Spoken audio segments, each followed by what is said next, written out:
Hello friends, welcome to Danlo. In today's lecture series, we are going to discuss the first chapter of CRPC, which is discussed between sections 1 to 5. So let's start. Criminal Procedure 1973. ये criminal procedure 1973 ये मतलब इसमें कितने chapters हैं, कितने chapters है ये contains करता है लगभग अबाउट 37 चैप्टर्स। इस सारे चैप्टर्स में करीबन 484 सेक्शंस हैं बेसिकली CRPC में, एंड इसमें 2 शेड्यूल्स हैं एंड 56 फॉर्म्स हैं, याद रखिएगा आप।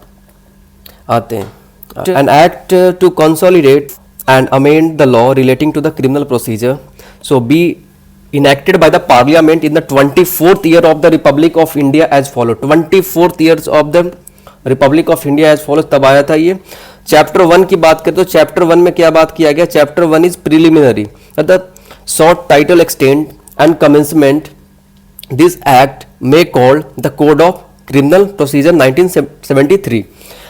It extends to the whole of India, और ये एक्सेप्ट हटा देंगे क्योंकि ये जो रिसेंट अमेंडमेंट जो हुआ था 370 जब हम स्क्रैप किए थे उस समय इसको हटा दिया गया था, और ये it extends to whole India provided that the provisions of this section other than those relating to chapter 8 हो गया, 10 हो गया और 11 हो गया। चैप्टर 8, 10, 11 ये सारे सेक्शंस अप्लाई नहीं होते कहाँ पे? ये सारे चैप्टर्स अप्लाई नहीं होते कहाँ पे? स्टेट ऑफ नागालैंड और ट्राइबल एरियाज में, याद रखिएगा ये।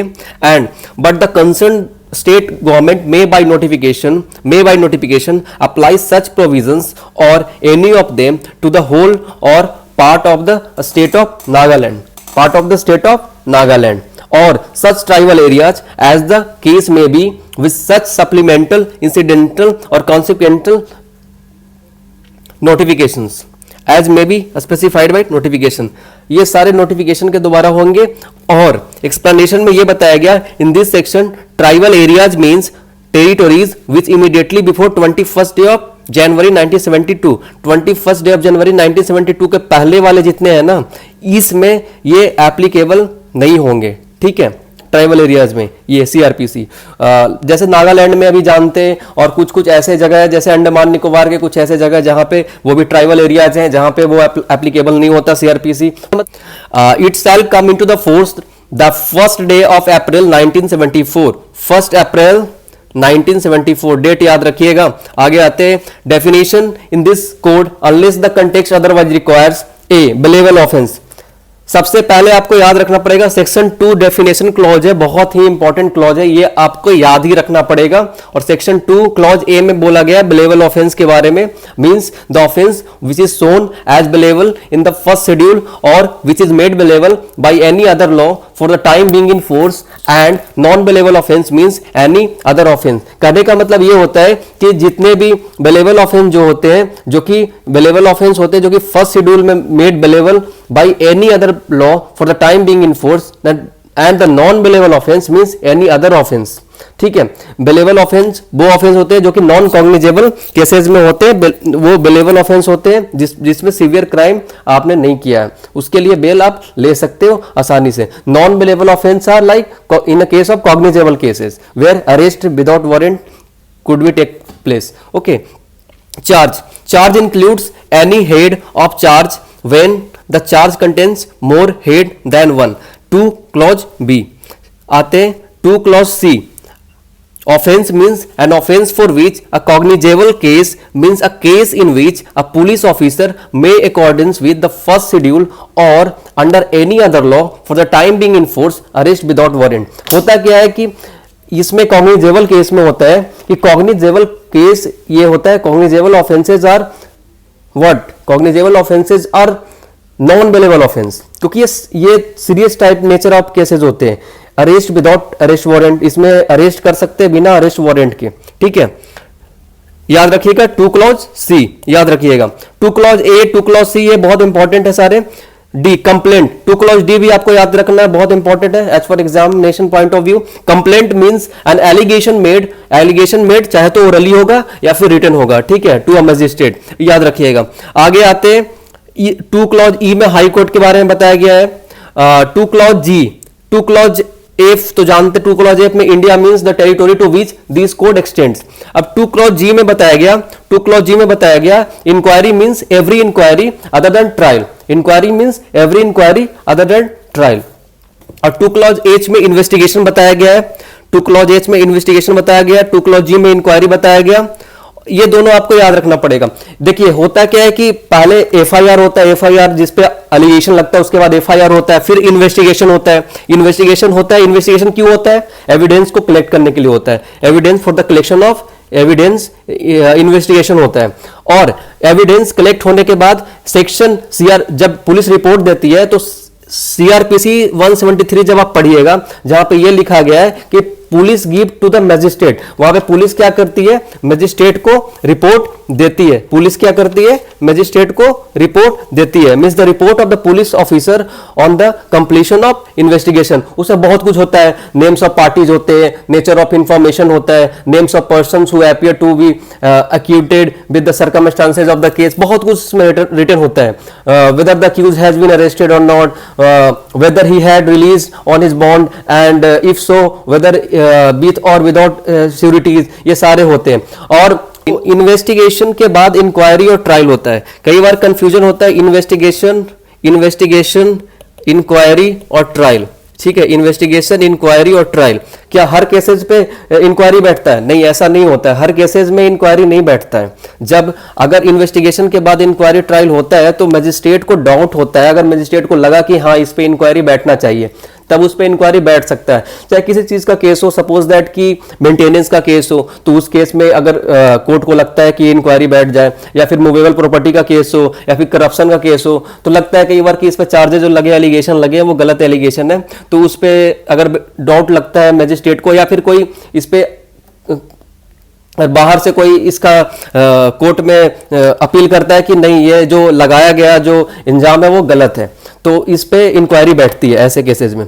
तो इंक्वायरी बेसिकली, इंक्वायरी जुडिशियल भी हो सकता है, नॉन जुडिशियल भी हो सकता है, पर इन्वेस्टिगेशन हमेशा नॉन जुडिशियल होता है, सॉरी, इन्वेस्टिगेशन हमेशा नॉन जुडिशियल होता है, याद रखिएगा। तो यहाँ पे क्या कहा गया basically, inquiry means every inquiry other than trial conducted under this code by the magistrate और कोर्ट। इंक्वायरी में कहा गया है कि other than trial conducted under this code by the magistrate of court. और एच में कहा गया investigation includes all the proceedings under this code for the collection of evidence conducted by police officer or by any person other than magistrate who is authorized by the magistrate in this behalf। कहने का मतलब यह है कि वो चाहे तो police officer के द्वारा किया जाएगा इन्वेस्टिगेशन, या फिर अभी मैंने बोला था कि इन्वेस्टिगेशन हमेशा नॉन जुडिशियल होता है, या फिर मजिस्ट्रेट किसी को अपॉइंट किया, ऑथराइज किया है कि हाँ आप इसकी इन्वेस्टिगेशन में आप जाएं, मतलब किसी को ऑथराइज किया मजिस्ट्रेट ने, या फिर कोर्ट ऑफ लॉ ने ऑथराइज किया, ठीक है। 2I जुडिशियल प्रोसीडिंग की बात करता है, 2J लोकल जुरिडिक्शन की बात करता है, एंड 2K मेट्रोपॉलिटन एरिया की बात करता है, मींस द एरिया। आप इसको सेक्शन 8 जब पढ़िएगा सीआरपीसी का, उसमें मैं बताऊंगा कि 1 मिलियन से ज्यादा पॉपुलेशन होता है तो स्टेट गवर्नमेंट हाई कोर्ट के कंफर्मेशन से, या फिर स्टेट गवर्नमेंट कंफर्मेशन से, स्टेट गवर्नमेंट की कंफर्मेशन से ये इसको मेट्रोपॉलिटन एरिया घोषित किया जा सकता है। 2L की बात करें, नॉन कॉग्निजेबल ऑफेंस की बात करता है। नॉन कॉग्निजेबल कौन से ऑफेंसेज होते हैं? जो कि सीरियस नेचर के नहीं होते हैं, बेलेबल ऑफेंसेज होते हैं, बेलेबल केसेज होते हैं। So non cognizable case means case in which police officer has no authority to arrest without warrant, क्योंकि ऐसे केसेज में, नॉन कॉग्निजेबल के केसेज में, ऑफेंसेज में सॉरी, पुलिस ऑफिसर को वारंट के साथ आना पड़ेगा। क्लॉज एम में कहा गया है नोटिफिकेशन की बात की गया, 2 क्लॉज एन में किया गया है ऑफेंसेज की बात की गई है, 2 क्लॉज ओ में ऑफिसर्स की बात की गई है, 2 क्लॉज पी में प्लेस की बात की गई है, 2 क्लॉज क्यू में प्लीडर की बात की गई है, 2 क्लॉज आर बहुत इंपॉर्टेंट है, जो इंपॉर्टेंट है मैं हमेशा टिक कर दे रहा हूं। Police report means a report forwarded by the police officer to a magistrate under sub section 2 of the section 173। मैंने अभी बताया था सेक्शन 173 के बारे में। सीआरपीसी का सेक्शन 173 बहुत ही इंपॉर्टेंट सेक्शन है, क्योंकि report of the police officer on the completion of investigation means the every investigation under this chapter shall be completed without unnecessary delay, कि बिना अननेसेसरी डिले का। ये जब भी रिपोर्ट पुलिस ऑफिसर बनाती है और जब कंप्लीशन होता है इन्वेस्टिगेशन, तो ये रिपोर्ट मजिस्ट्रेट को सौंप दिया जाता है, ठीक है। And 2 clause S police station की बात करता है, याद कर सकते हैं एस है तो पुलिस स्टेशन है, police station. 2 clause R report की आर की बात करता है, तो ऐसे करके रिलेट करके आप याद कर सकते हैं। आगे आते हैं तो 2 क्लॉज टी प्रिस्क्राइब मींस बताया गया है, 2 क्लॉज यू पब्लिक प्रोसिक्यूटर की बात की गई है। पब्लिक प्रोसिक्यूटर कौन होता है? ये जब सीआरपीसी सेक्शन 24 पढ़ेंगे उसमें पब्लिक प्रोसिक्यूटर की बात की गई है। पब्लिक प्रोसिक्यूटर कौन होता है? मतलब स्टेट गवर्नमेंट या सेंट्रल गवर्नमेंट को लगेगा कि पब्लिक प्रोसिक्यूटर या एडिशनल पब्लिक प्रोसिक्यूटर की जरूरत पड़ेगी तो अपॉइंट कर सकता है, ठीक है। उसकी और भी उसके डिटेल में सेक्शन 24 में पढ़ेंगे। जब हम पढ़ेंगे section 24 then we will discuss. आते हैं टू क्लॉज डब्ल्यू, बहुत इंपॉर्टेंट है। समन केस और आगे आइएगा तो आगे आएगा वारंट केस, ठीक है। Two clause X warrant case, two clause X warrant case. Summon case और वारंट केस में क्या डिफरेंसेस है ये तो डिस्कस करेंगे, एक इसके लिए अलग वीडियो बना देंगे। पर समन केस और वारंट केस बेसिकली समझेंगे। यहां पे लिखा हुआ summon case means a case relating to an offence and not being warrant case. मतलब केस ऐसे केस होंगे जो ऑफेंस से रिलेटेड होंगे पर वो वारंट केस नहीं होगा। तो सबसे पहले हम जानेंगे वारंट केस क्या होता है। वारंट केस मतलब कहा जाता है कि जिसका वारंट कटा। Suppose that warrant case means a case relating to an offence punishable with death, imprisonment of life and imprisonment for term exceeding 2 years। देखो, ऐसा ऑफेंस हो जिसमें डेथ की पनिशमेंट हो, इम्प्रिजनमेंट फॉर लाइफ की पनिशमेंट हो, या फिर imprisonment for term exceeding 2 years। मतलब डेथ सेंटेंस हो, लाइफ इम्प्रिजनमेंट हो और पनिशमेंट फॉर डेथ की हो, या फिर कोई ऐसा ऑफेंस के 2 साल से ज्यादा का पनिशमेंट हो गया 2 साल से ज्यादा का हो रहा है, ठीक है। तो डेथ, लाइफ इम्प्रिजनमेंट और 2 साल का ज्यादा का, ऐसे केसेज में अगर होंगे तो आपको वारंट केस का मतलब warrant case being serious nature and gravity of offence being high, उसमें ग्रेविटी ऑफ ऑफेंस हाई होता है and procedure of trial would obviously be more elaborate than the procedure of trial in summon case. Summon case एक मतलब समन case में मतलब छोटा मोटा case होता है। Summon case such offences in which punishment of 2 years और लेस देन, उससे कम होता है। मतलब इस केस में 2 साल से कम। ये समन केस होता है। वारंट केस बहुत ही सीवियर और इसकी ग्रेविटी बहुत ही हाई होती है।